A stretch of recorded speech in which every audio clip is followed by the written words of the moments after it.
I think what's also interesting is particularly entertainment or music that becomes an area of identity contestation between Taiwan and China. Because China is so much larger than Taiwan, just the music market is so much larger. And so entertainers such as Wang Lihong, for example, will go to China and make their living there, and that affects the views that they espouse. And then there's concern from some people that the next generation of young people, for example, will grow up in an environment in which just it's dominated by Chinese music, television, film, and so they'll always be thinking of China, the greater China, as this bigger, better place because the production quality is usually higher. Brian Hioe is the founder of New Bloom, based in Taipei, Taiwan, and is also a DJ. He's going to be taking us on a journey of Taiwanese culture and politics through 5 songs, which were released over the course of 2021. Brian, take us away. Yeah, so the first song is Sorry No Youth by Sorry Youth. Sorry Youth is one of the best-known indie rock bands currently. They often sing in Taiwanese Hokkien. And so, yeah, we'll listen to the song and talk a bit about it after.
So Brian, what's remarkable about this band and what they're all about? So I think what's interesting about Sorry Youth is they're kind of a voice of a generation. This is very much the generation that came of age around the time of the 2014 Sun Farm. That involved the month-long occupation of the Taiwanese legislature by student activists in protest of a trade deal with China. And so Sorry Youth is one of these bands that kind of played at every protest, and they've been at sort of every protest in the years since then. They're very closely tied to activists. A lot of their songs kind of reflect how I think a lot of acts are thinking, feeling, a sense of kind of disenfranchisement, of being displaced, trying to seek out, just a place of belonging, etc. I mean, this is criticized. I think a lot of these kind of indie rock bands are very masculine. The one that is probably the kind of flagship one is Fire X, which also sings the Taiwanese Hokkien and sang at Tsai Ing-wen, the Taiwanese president's inauguration, for example. Tsai rode to power after the Sun Farm. But Sorry Youth is kind of a more indie-ish, I guess, so they haven't become as close to political power.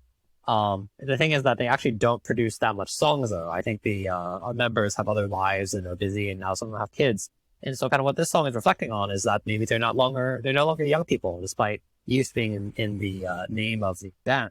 And so that's why it's called Sorry No Youth, because the Sun Farm movement was, after all, 7 years ago. Some of their songs are reflecting on, just for example, this young generation that had, no job opportunities, were facing low salaries, unaffordable real estate. Well, they've grown up and had kids, better for better or worse. So I think this is kind of reflecting on that. Can you talk a little bit about the evolution of indie music in Taiwan and how it's sort of kind of ebbed and flowed in interests and bands over the years? Yeah, it's very interesting because I think there's a very solid kind of indie scene now. People that listen to bands, indie rock bands, there's so many that it's a subculture of such size. For example, they could say an entire dating app based on this app and the subculture. And there is actually such an app. And so I find that kind of remarkable. What's it called? It's called Xingjiao. I forgot the English is Heartings. I think the Heartings. Well, Chinese is fine. Yeah, I think Hearting is something like that in English. But then it's interesting that because then one of the functions of this is you can find friends to go to events with. Things like that. People go to festivals, venues, they have their favorite bands, and people are sometimes very auditory of their favorite bands.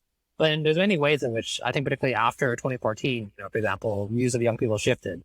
Before that, young people were seen as weak and soft, etc. But suddenly there's a view of them as a generation that's willing to take risks to secure their own futures. And in line with this shift in perception, you have the much more attention being paid to indie rock from the mainstream in that sense. So there are much more indie rock bands. I think that, for example, some bands are actually pretty mainstream, but they package themselves as indie. It's become this kind of aesthetic. And so indie is now mainstream in that sense. At the same time, for example, I don't think the music industry is really large enough that people have bands where they can make their living off of it. That's very, very rare, unless you do actually break out to the mainstream in some form. And so I think that's one of the paradoxes, that you have a lot of these people that are in bands, but they also have day jobs, and they struggle with having kids now. Just historically, if you're serving in the military, that also disrupts your band, for example, just mandatory draft. And so a lot of bands dissolve. Yeah. So a lot of bands dissolve. Yes, because they're interrupted by the military service. And so then now, as this generation gets older, then you also have, for example, those people have kids and being too busy to record and release albums and that.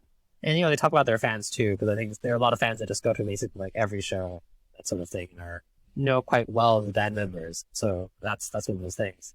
I can imagine like that year and a half or so where Taiwan had no COVID and no one could leave. Like, did people get sick of seeing the same bands over and over again? Was it kind of fun?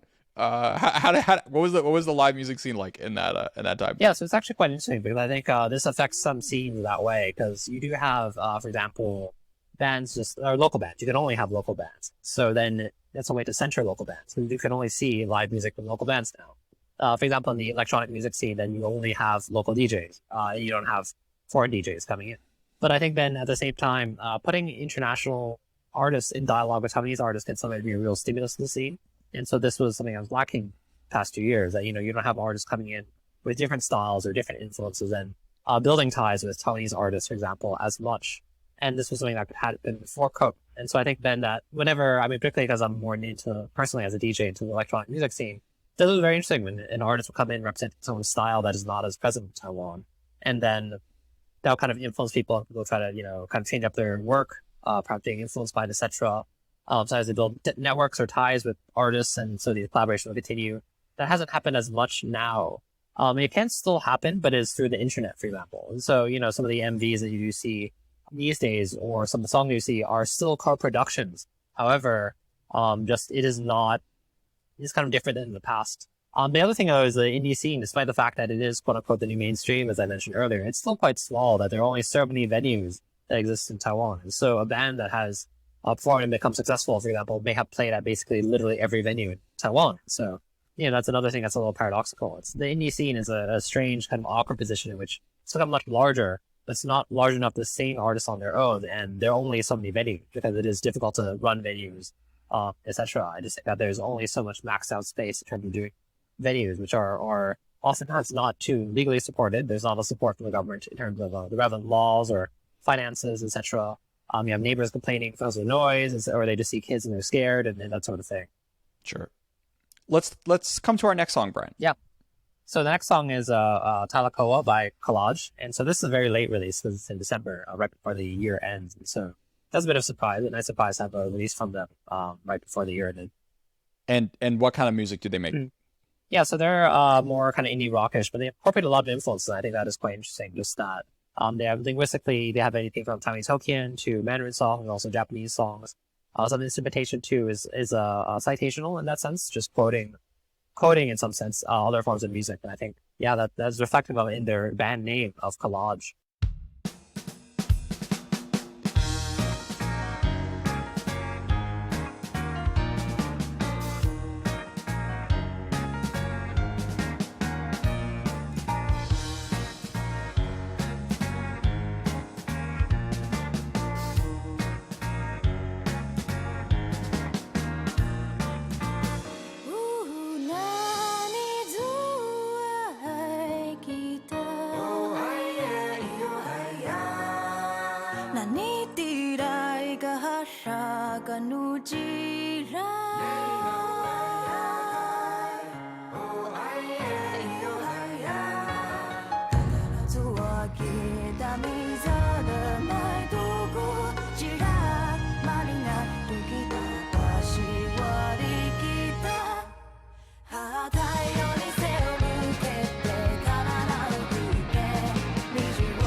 So I think what's particularly interesting about Collage is that, for example, the lead singer is Amis, indigenous Amis. And so she is very concerned with her heritage. Her master's thesis on the preservation of indigenous culture, or more precisely, the curation of how indigenous culture was depicted during the Japanese colonial period.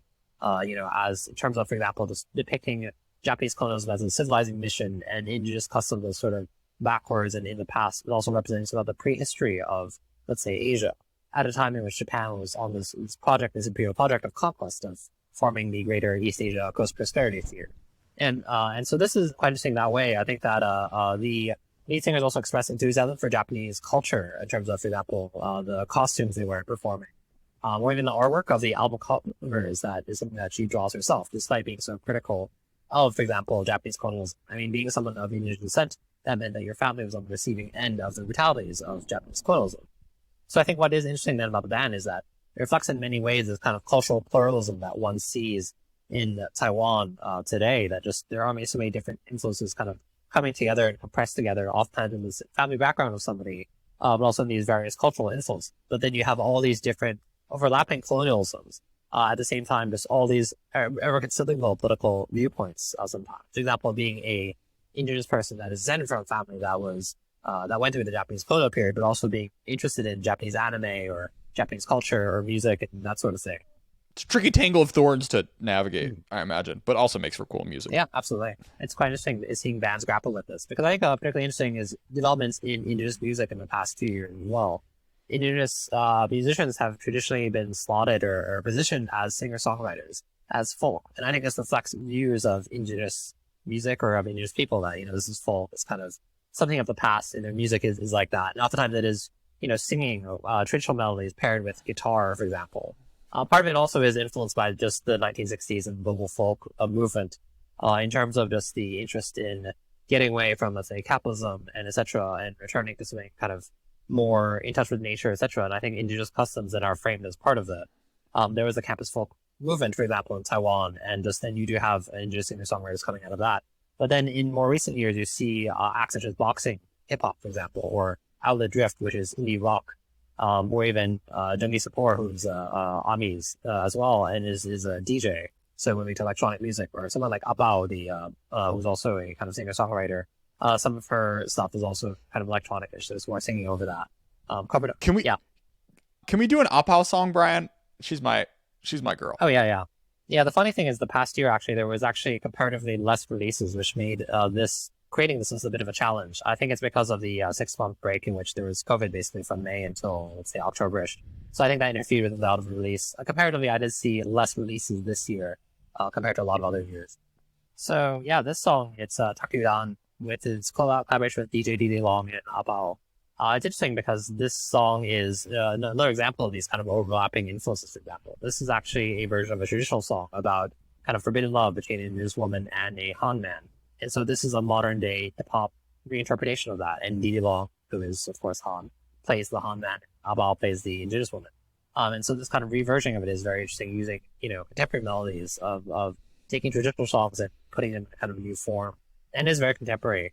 And the music video just is, just there was like a fleeting counter. I feel like this is kind of a genre of Taiwanese music video, which is like, oh, boy meets girl, and they somehow just exchange glances and nothing more comes out of that. And that's such a common, trope of music videos. This is one of that, but I quite like it. I think the interesting is quite interesting combining these musical forms. It is one of these songs that combines a more melodic, for example, song, which is by ABAO singing here with hip hop intertwined with that, which is Didilong. Didilong is also someone that, for example, sings in Taiwanese Hokkien, raps in that. We started off a little more kind of experimental, for example, doing collecting sounds and then making music out of that, sound samples, but then kind of drifted more towards hip hop and had mainstream appeal by really leveraging on this sense of Taiwanese-ness. I think around like 2016, which in the years after the Sun movement, things that really emphasize Taiwanese in music tended to be very popular. And so, you have these bands such as Sorry Youth or Fire Axe or etc. that kind of rose out of this environment or atmosphere as well.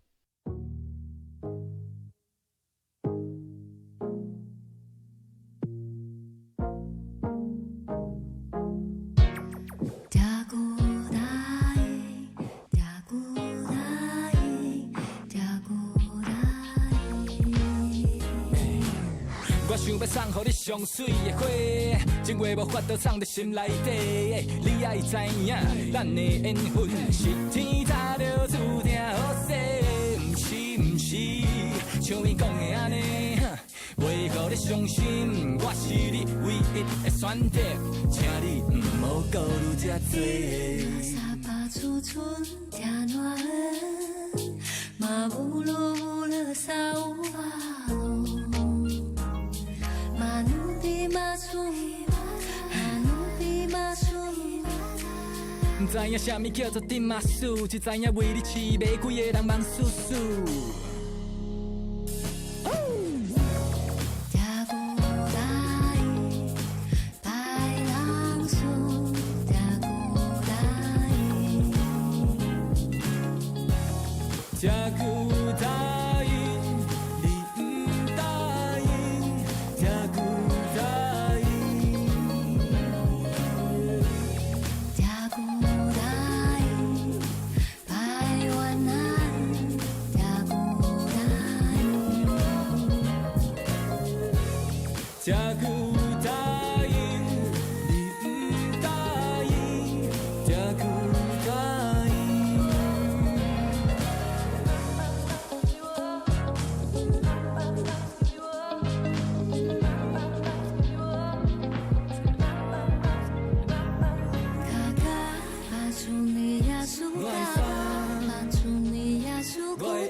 虽然讲我的爸爸妈妈讲你好你好，你的爸爸妈妈讲加拜加拜，我陪你一起回老家了解了解。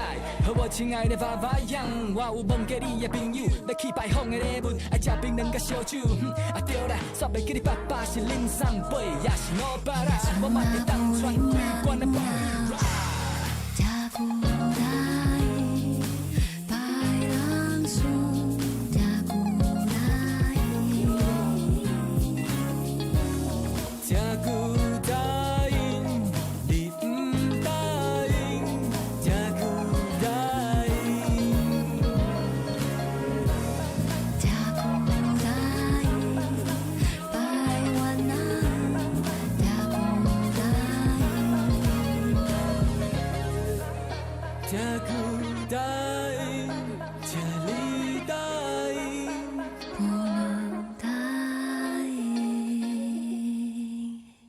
And I think you probably already, unless, is there anything more you want to say about that song? I feel like you gave it pretty good. Not particularly, yeah.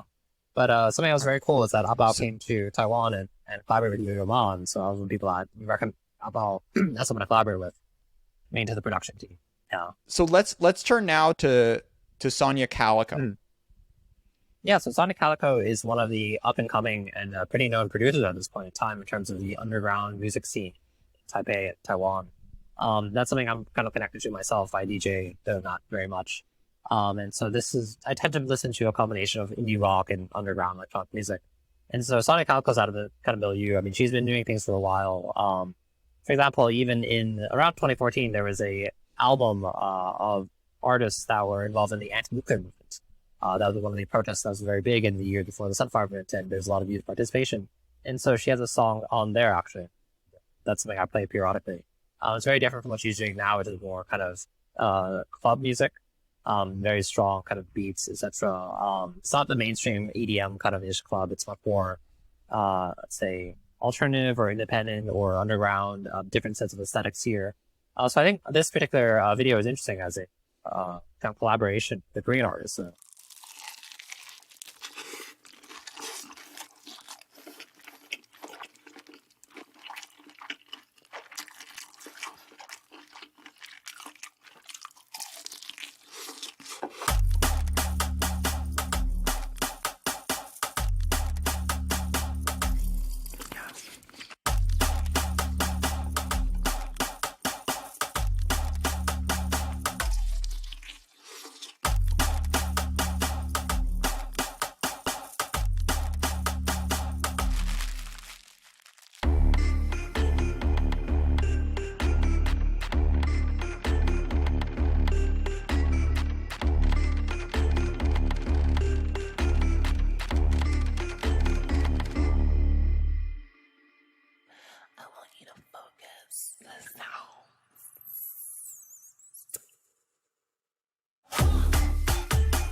So Brian, thinking about collaborations, sort of U.S. Taiwan, Japan Taiwan, Korea Taiwan, China Taiwan, Southeast Asia Taiwan. Where is the most activity, and what are the trends? So that's actually part of why I chose this, because it's quite interesting that you have a kind of underground artist collaborating with a Korean artist, because that's actually what you see kind of most recently. For example, Murky Ghost, who's a rapper, a female rapper, was also collaborating with Korean artists, and suddenly there's a strong interest in Korean music in Taiwan.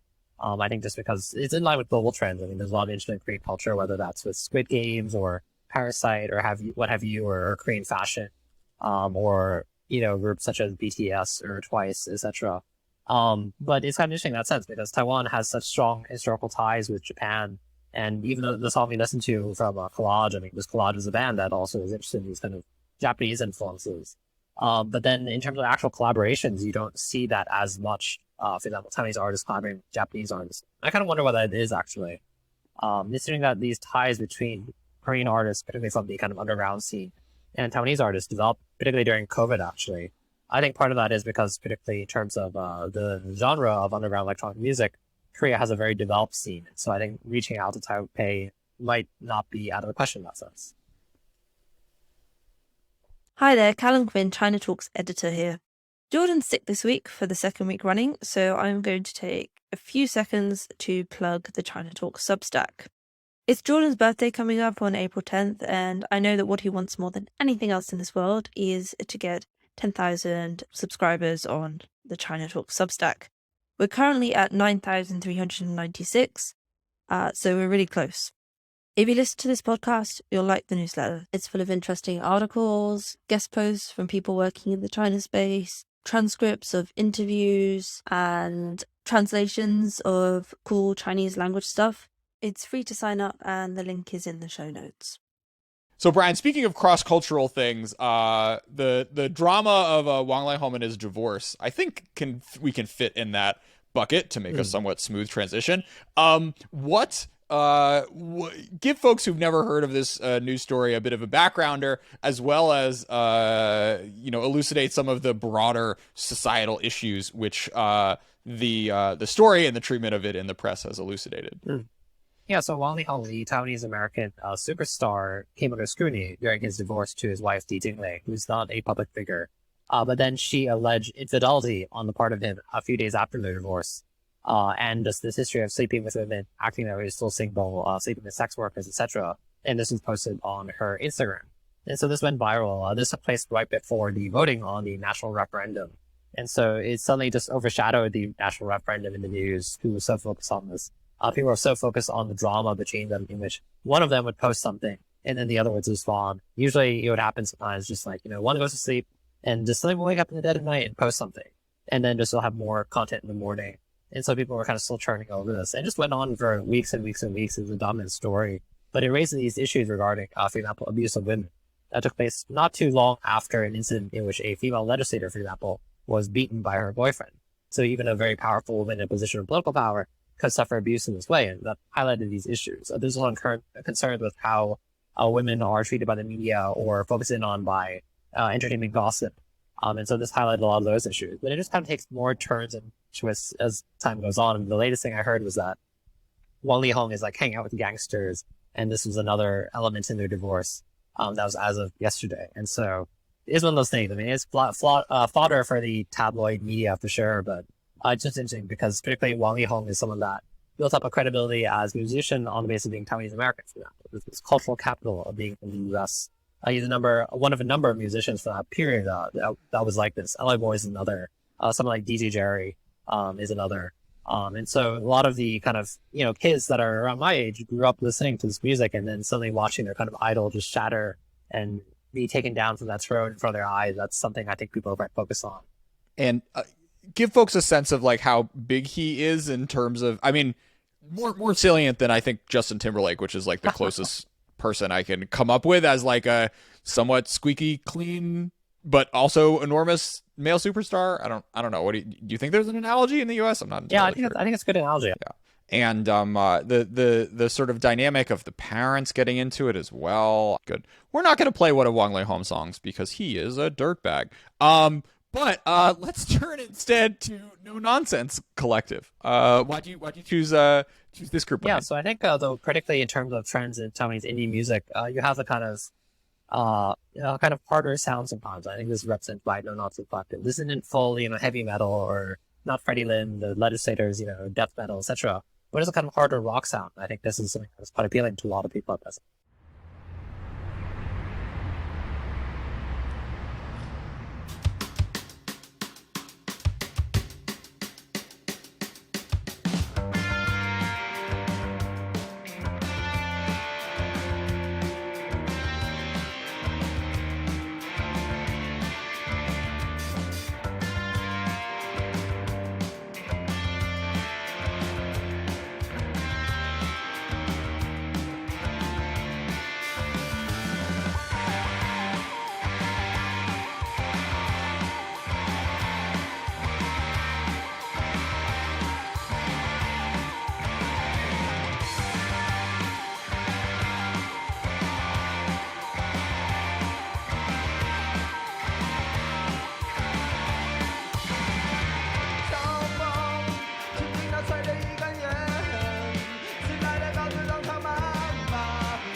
So what about their politics is interesting? Yeah, so I think it's interesting because a lot of the bands I brought up, for example, a lot of their, the way they come known is actually very tied to politics. No Nonsense Collective, they're people that are part of heavy metal bands, for example, and collectives of heavy metal bands that were involved in the Sunfire movement.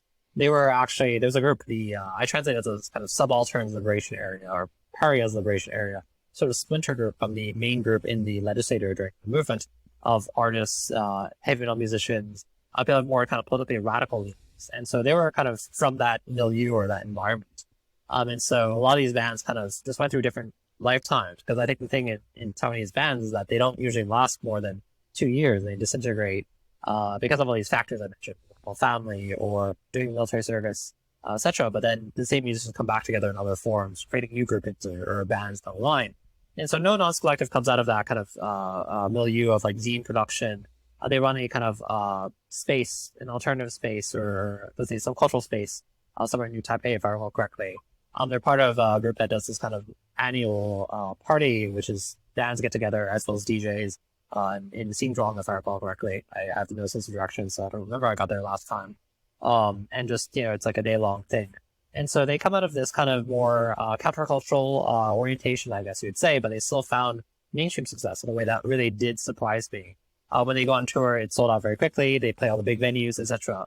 I didn't really expect a band that was from this kind of background to actually become so successful. And that's quite interesting to me, actually. Brian, is there a right-wing band we can highlight? What is right-wing music? That's a good question. So I feel like the indie rock scene, or the indie scene in general, let's say, is pretty progressive. That's how I describe its politics. No Not Select is more far left, actually, I would say. But you do have Xiangyu, the tankie rapper. It's kind of interesting.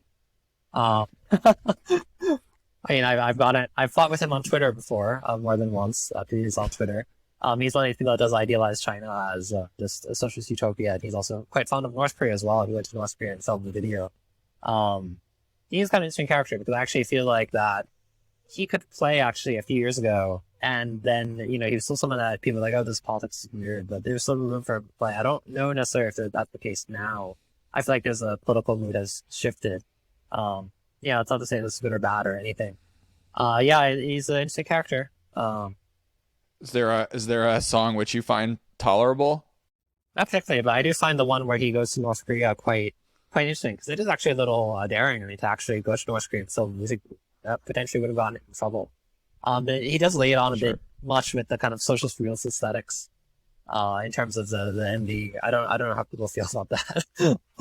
Yeah, the funny thing is that I actually do feel that he has gotten better over time, in the sense that his skill has actually improved. I do think he's a much better songwriter than he is a performer himself. I mean, I recall seeing other people perform songs he had written, and I thought they were not actually too bad. So despite fighting with him all the time, I do have some positive things to say about him.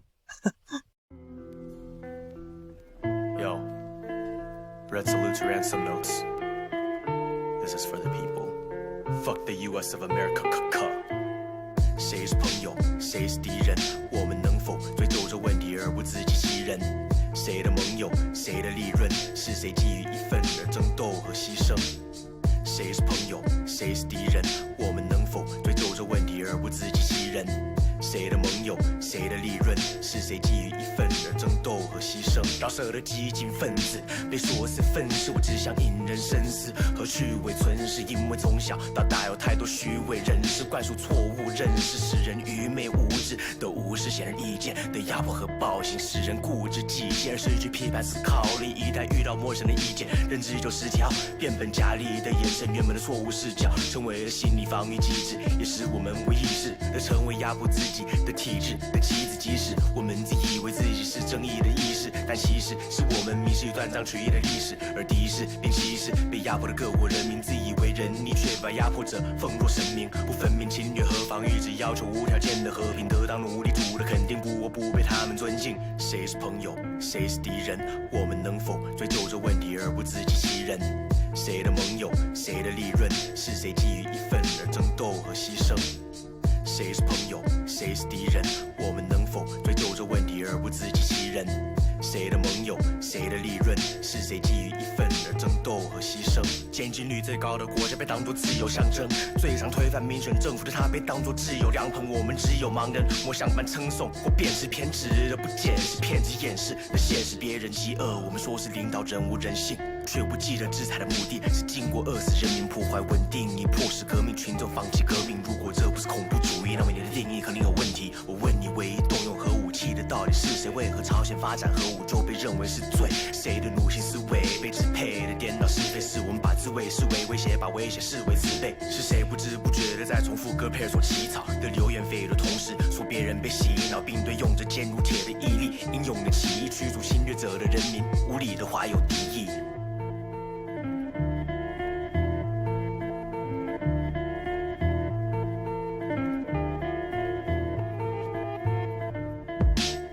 谁是朋友，谁是敌人？我们能否追究这问题而不自欺欺人？谁的盟友，谁的利润？是谁基于一份而争斗和牺牲？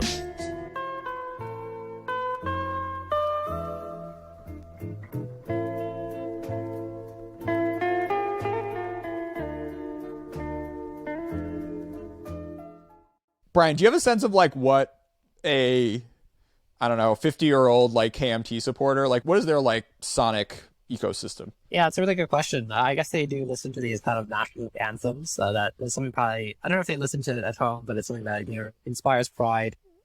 They also often do listen to older Chinese music, you know, like Teresa Tang, like that maybe, or also Taiwanese music from that period. Just I think a lot of it's quite retro. And so it's kind of, it's one of those things. I think just sometimes, for example, I live in a very old neighborhood, and just kind of neighbors will just be blasting, you know, just like old Taiwanese songs, etc. So I think that is one of those things. They're kind of in a bit of a time warp. But I think what's also interesting is particularly entertainment or music that becomes an area of identity contestation between Taiwan and China, because China is so much larger than Taiwan. Just the music market is so much larger. And so entertainers such as Wang Lihong, for example, will go to China and make their living there, and that affects the views that they espouse. And then there's concern from some people that the next generation of young people, for example, will grow up in an environment in which just it's dominated by Chinese music, television, film, and so they'll always be thinking of China, the greater China, as this bigger, better place, because the production quality is usually higher. And so a lot of even the indie bands will be reluctant to voice their own political opinions, which generally do slant towards Taiwanese independence, or at least, you know, being free of China in some form, because of the fact that they still tour in China. And so it's so difficult to make a living as a young person, particularly as a young person doing music. And so touring in China is a way to make more money to survive off of and continue doing what you want to do. And so it's why they're not as open about these views. I mean, Sorry Youth is quite open about their views, so I think there's that. But particularly, for example, No Nonsense Collective, they, because of their more left-wing stances, they will express solidarity, for example, with Chinese groups.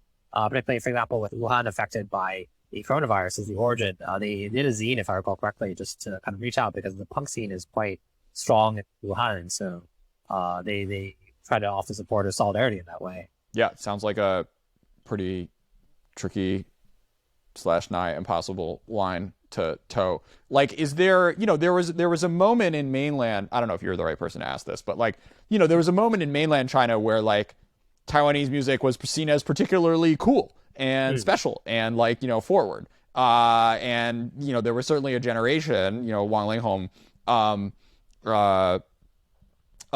included, that like, you know, the predominance of like megastars on the mainland were actually Taiwanese, not from mainland China. It seems like that is changing. But I'm curious for your take on how sort of Taiwanese artists are starting to be, you know, how the reception of Taiwanese artists on the mainland has changed over time. Yeah, I think it's one of those things. I think that in the beginning, it does have to do with perception of Taiwan as exotic other in China. You know, as a place that is different. And you can just trace that all the way back to Teresa Tech, for example, etc., as this kind of forbidden musical idol that sang different styles, etc. But then in the 1990s and 2000s, as Taiwan and China become more economically interlinked, I think that also plays into the economy. I mean, into the economy of the music industry, particularly. For example, just in terms of the fact that a lot of factories have Taiwanese owners and a lot of the capital is coming from Taiwan, then in terms of these more established artists going over to China as having more capital or clout, etc., I think that reflects the era. But things have changed now in terms of the relation between Taiwan and China economically and politically and also culturally. And the cultural aspect reflects the other too in that sense. So I think you do have much more Chinese artists that are known in Taiwan. Taiwan, think of itself as small. The entertainment industry is dwarfed by China. These historical dramas, for example, of like ancient Chinese history, the ones that are produced in China now have much bigger budgets than the ones produced in Taiwan, and so they usually are of higher quality in that sense. And so that's something that's changed. We always have people talking about these variety shows, those Chinese variety shows that you have Taiwanese contestants going over and to participate in it. And just Taiwan is then framed as part of this greater network of provinces in which you have all these different talents and so forth. But once in a while, I have a Taiwanese judge or what have you. Okay, next up we have Rainbow Chan.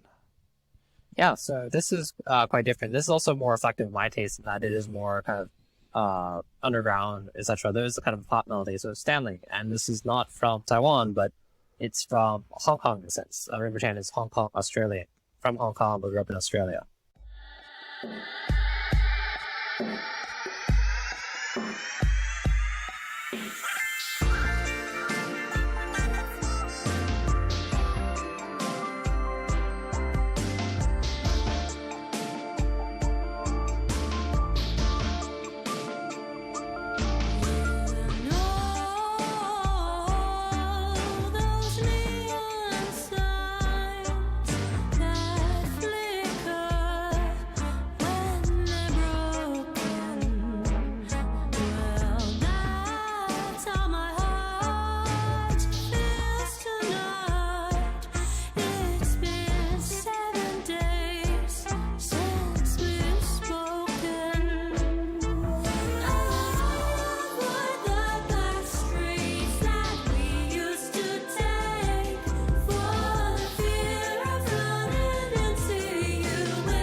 So I find the song interesting particularly because of concerns regarding Hong Kong and Taiwan in the past few years after the 2019 protests. So this is an album by Rainbow Chan reflecting on the changes that Hong Kong has gone through from a position of diaspora in the sense that the city's gone through so many changes, and uses romantic love as a metaphor for that.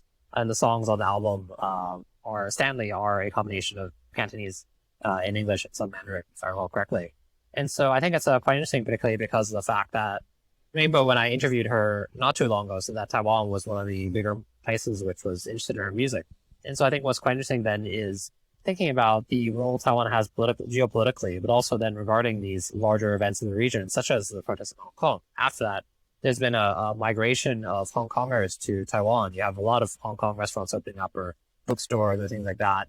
And you haven't really had musicians yet, but I think that this will affect cultural production in the future. And I think that's interesting because we talked a bit about the views of Taiwan in China, but thinking about the views of Taiwan in Hong Kong and the views of Hong Kong and Taiwan, it is quite interesting because I think what led to the sense of solidarity that one sees between Taiwanese and Hong Kongers in the past, let's say, decade is that they grew up consuming each other's culture. And so particularly back then, before the rise of China, Taiwanese kind of music industry or film industry was more established and sent to China, but also Hong Kong. Hong Kong films were also quite established, and you would have people in Taiwan watching Hong Kong films or listening to Fei Wong and things like that. And that kind of era has really faded, but I think people are still quite remembering of that. And I think that just then with the wave of Hong Kong migration to Taiwan, eventually this is going to have cultural effects, which I think we'll see down the line in the next, let's say, 5 to 10 years. But I think this will be an interesting development to watch in terms of, say, Taiwanese indie music or these various scenes. We'll have artists, for example, that are political in Hong Kong, perhaps not having the ability to stay there anymore and coming to Taiwan and perhaps bringing their talents here. And that will affect things, perhaps. Cool. Thanks so much for all this, Brian. Should we do a Teresa Tung like outro song? Sure, why not? Or all right, why don't you pick one? I don't know. I actually don't. I mean, The Room Represents My Heart. That's a classic. All right, sounds good. Okay, that was so much fun. 你问我爱你有多深，我爱你有几分？我的情也真，我的爱也真，月亮代表我的心。你问我爱你有多深，我爱你有几分？我的情不移，我的爱不变，月亮代表我的心。轻轻的一个吻，已经打动我的心。深深的一段情，叫我思念到如今。你问我爱你有多深，我爱你有几分？你去想一想，你去看一看，月亮代表我的心。